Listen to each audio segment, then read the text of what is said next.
সবাইকে ধন্যবাদ। ভাগ এক ভাগ হচ্ছে রেজিমের পক্ষের মানুষ, রেজিমের সঙ্গে ওতপ্রোতভাবে জড়িত মানুষ। আরেক ভাগ যারা সবাই কোনো না কোনোভাবে নির্যাতিত ছিল, বঞ্চিত ছিল, লাঞ্ছিত ছিল। আমরা এখানে যারা আছি সম্ভবত অধিকাংশ মানুষই সেই ভাগের অংশ। তো সেই ভাগের মধ্যে আবার একটা গ্রুপ আছে যারা এই দুঃশাসন, বিশেষ করে জুলাই অভ্যুত্থান, সেখানে যে সংঘটিত ঘটনাগুলি সেগুলিকে লিপিবদ্ধ করা বা ইতিহাসকে প্রিজার্ভ করার জন্য এক ধরনের উদ্যোগ নিয়েছেন। শাহ আলম ভাই যেই বইটা লিখেছেন এটা আসলে তারই একটা অংশ। তো এই বইটা আমার কাছে এখনকার জন্য, বা আমরা যদি আগামী আরো 5 বছরে এই বইটা দেখি, যারা তাদের সঙ্গে এই বইটা কথা বলবে আমার কাছে মনে হয়। বইটা উল্টালে যেই বিষয়গুলি আমাদের সামনে আসবে, যে জিনিসগুলি আমরা দেখবো, এগুলি আমাদের পরিচিত, কিন্তু আরো 10 বছর পর, 15 বছর পর বা 20 বছর পর এটার একটা ঐতিহাসিক ভ্যালু ক্রিয়েট করবে। আমাদের সন্তানরা এই ধরনের বইগুলি দেখে বুঝতে পারবে আসলে জুলাই আগস্টে জাতিসংঘ স্বীকৃত খুনি শেখ হাসিনা কি ধরনের নির্যাতন নিপীড়ন এখানে করেছিল। তো সুতরাং এই ধরনের একটি উদ্যোগ নেওয়ার জন্য ভাইকে অনেক ধন্যবাদ জানাই, এবং আমি মনে করি যাদের ন্যূনতম ক্যাপাসিটি আছে এই ইতিহাসকে ধরে রাখতে চান, তারা তার নিজ নিজ জায়গা থেকে এগিয়ে আসা উচিত। এই বইটি প্রকাশ করার জন্য প্রকাশক এবং বইয়ের সঙ্গে পরিশ্রম করে লেখার জন্য শাহ আলম ভাইকে ধন্যবাদ জানিয়ে আমার বক্তব্য শেষ করছি।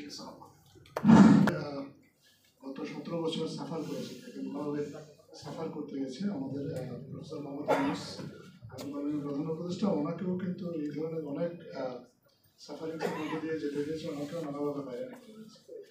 যারাই গত 15-16 বছর মানুষের জন্য কাজ করছেন বা কাজ করতে চেয়েছেন, সত্যিকার অর্থে মানবাধিকার প্রতিষ্ঠা করার জন্য চেষ্টা করেছেন, মানুষের উপকার করার চেষ্টা করেছেন, তাদের অনেকের উপরেই এ ধরনের নানা ধরনের জুলুম নির্যাতনে চলে এসেছে। এই জুলুম নির্যাতনের অবসান ঘটিয়েছে আমাদের তরুণ ছাত্র শ্রমিক জনতা। তারা একটা অসাধারণ বিপ্লব সাধন করেছে। জুলাই মাসে তারা শুরু করেছে, অগাস্টের 5 তারিখ এই বিপ্লব শুধুমাত্র একটা বিপ্লব না, এটা আসলে বাংলাদেশের ইতিহাসের খুব অনেক বড় ঘটনা, যার প্রভাব হয়তো আমরা যুগ যুগ ধরে দেখতে পাবো। তো এইরকম একটা বিপ্লবের যে প্রেক্ষাপটটা, এটা ধরে রাখাটা খুব জরুরি, এবং এটা ধরে রাখার জন্য আমাদের প্রত্যেকের নিজ নিজ অবস্থান থেকে কাজ করাটাও খুব প্রয়োজন। অধ্যাপক শাহ আলম তার জায়গা থেকে উনি একটা বই লিখেছেন, এবং বইটি আমরা বিশ্বাস করি এখন আমরা হয়তো জানি, আমাদের চোখের সামনে ঘটেছে জুলাই কী ঘটেছে আমরা সবাই জানি। এখন আমরা হয়তো এই বইয়ের মর্মার্থ ঠিক ইমিডিয়েটলি, এ ধরনের বইয়ের মর্মার্থ ইমিডিয়েটলি হয়তো উপলব্ধি নাও করতে পারবো, কারণ আমরা বিষয়টা আমাদেরকে মনে করিয়ে দিই বাংলাদেশ আসলে কী হয়েছিল, জুলাই বিপ্লবটা কেন হয়েছিল, এবং তার আগে প্রেক্ষাপটে এই বিপ্লবটা হয়েছিল, তার কীভাবে কী ধরনের দুঃশাসনের মানুষের মধ্যে দিয়ে মানুষকে যেতে হয়েছে।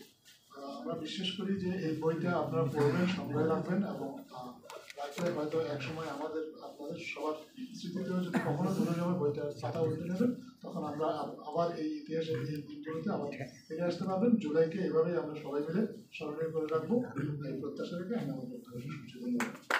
ধন্যবাদ জনাব। Ask what you can give to the country. জন্মভূমি তোমার সেটা বলতে হবে, উঠানো নামানো হয়েছে। আমি আমার বলে বললাম ওনার সে ভালো একটা বই লিখেছে, তো সেটার বইয়ের ব্যাপারে আমি তাকে পরে সেটা আমার বইটা পড়ে তারপরে আমার অভিমত জানাবো। আমি যেটা বলতে চাই সংক্ষেপে, সেটা হচ্ছে আমাদের জীবনে 36 জুলাই যেটা আমরা বলি, এটা আশীর্বাদ হিসেবে এসেছে। আমি কিন্তু কখনো ভাবিনি যে 12-13 বছর একটি চ্যানেলে কাজ করার পর সেটি যখন বন্ধ হয়ে গেল, দিগন্ত টেলিভিশন, আপনারা জানেন আমি সিএনএ ছিলাম, তো বন্ধ হওয়ার পর আমি কিন্তু অলমোস্ট রাতারাতি রাস্তার লোক হয়ে গেলাম আর কি। দীর্ঘদিন দেখলাম কীভাবে সাংবাদিকতা কীভাবে চোখের সামনে নষ্ট হয়। আমাদের সিনিয়ররা যাদেরকে আমরা একসময় অনেক বড় বড় ভাবতাম, তাদের বক্তব্য, তাদের যেই প্রেস কনফারেন্সে তাদের যে তেলের যে নহর তারা বইয়ে দিতেন, সেগুলো আমরা দেখেছি। আমরা এই 12-14-15 বছর আমরা কথা না বলতে বলতে আমরা এই যে বিভিন্ন জায়গায় কথা বলার ভাষাটুকু পর্যন্ত আমরা হারিয়ে ফেলেছি। চিন্তা করতে হয় যে কি বলবো, কি বলছি, কে আবার কোথা থেকে কি। যাই হোক, আসার কথা হচ্ছে আমাদের মাঝে আমাদের একটা নতুন করে একটা সুযোগ তৈরি হয়েছে প্রফেসর ইউনূসের নেতৃত্বে যে সরকার, অন্তর্বর্তী সরকার। আমরা চাই যে বর্তমানে আমি যেহেতু টিভি চ্যানেলের হেড অফ নিউজ হিসেবে আছি, আমরা এখন যে কোনো সময়ের চেয়ে আমি মনে করি যে আমরা স্বাধীন সাংবাদিকতা করছি। কোনো চাপ নেই, কোনো প্রেশার নেই। আগে শুনতাম যে অমুক ডিপিএস অমুক ফোন করতো, এই নিউজ সেই নিউজ যাবে। আজাদ মজুমদার এখানে আমরা সহপাঠী, উনি কিন্তু আমাকে কোনোদিন এখন পর্যন্ত বলেন নাই যে এই নিউজটা দিস এটা দিস না, নাকি এগুলো নিয়ে কোনো কথাই হয় না আমাদের মাঝে।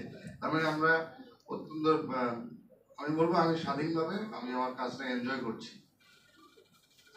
করছি এবং শফিক ভাই যেভাবে বক্তব্য বিবৃতি বিভিন্ন সময় যে বক্তৃতাগুলো দিচ্ছেন এটা অত্যন্ত আশাব্যঞ্জক। আমরা মনে করি যে ফ্যাসিস্টদের যে তাদের আগমনটাকে রোধ করতে গেলে প্রধানত আমরা যদি 24শে জুলাই হত্যার বিচারটা শুরু করি, তারপরে 2009 সালে যে 57 জন সেনা অফিসার হত্যা করলো তারা, এটা গুম খুন অর্থ লুটপাট, এই কয়েকটা জিনিস শুরু করলে এই ফ্যাসিস্ট এগুলো আর মাথা চাড়া দিতে পারবে না এবং এদের যে মেরুদণ্ড এদেরকে সার্বক্ষণিক আপনার নজরদারির মধ্যে রাখতে হবে, কারণ এরা সুযোগ পেলে মাথা চাড়া দিবে, সেটা ফেসবুক হোক যে কোনোভাবে আপনাকে ডিস্টার্ব করার চেষ্টা করবে। তো আর বেশি কিছু বলবো না, আমাকে এখানে আমন্ত্রণ জানানোর জন্য বন্ধু সালামকে ধন্যবাদ, কৃতজ্ঞতা। আসসালামু আলাইকুম। তার কাছে যাই উত্তর অস্ট্রেলিয়াতে, সেই আমাদের বড় ভাই সাংবাদিক, এক সময় সাংবাদিক ছিলেন, রাজনীতিবিদ এবং বুদ্ধিজীবী জনাব মসলুদ্দিন আরিফ, অস্ট্রেলিয়া প্রবাসী। প্রফেসর শাহ আলম কর্তৃক এই মধুর সন্নিক্ষণে কোনো রাজনৈতিক বক্তব্য আশা করি দিব না। আপনারা যারা গত 17 বছর বাংলাদেশে অত্যাচারিত হয়েছেন এবং 17 বছর অবৈধ শেখ হাসিনা কর্তৃক নির্যাতিত নিষ্পেষিত, তারই মধ্যে অন্যতম বন্ধুবর সাংবাদিক শাহ আলম, আমার সাথে সবসময় কথা হতো আন্দোলন এবং গত 17 বছর যিনি মনে হয় এই জাতীয়তাবাদী বিশ্বাসী কারণে প্রমোশন পায় নাই, তার জুনিয়র একজন ডিপার্টমেন্টের প্রধান এবং 10 জন এবং বিশ্ববিদ্যালয়ের প্রবিসি পর্যন্ত তার জুনিয়র একজন হয়েছে, এই কিছুদিন আগে হলো। যা হোক, বৈষম্যের বিরুদ্ধে আন্দোলন করে আমরা আজকে একজন গুণী জনের হাতে আমাদের বাংলাদেশটা পরিচালিত হচ্ছেন। ওনার আশেপাশে আশা করি অনেক গুণীজন, শফিক ভাই সহ অনেকেই আছেন।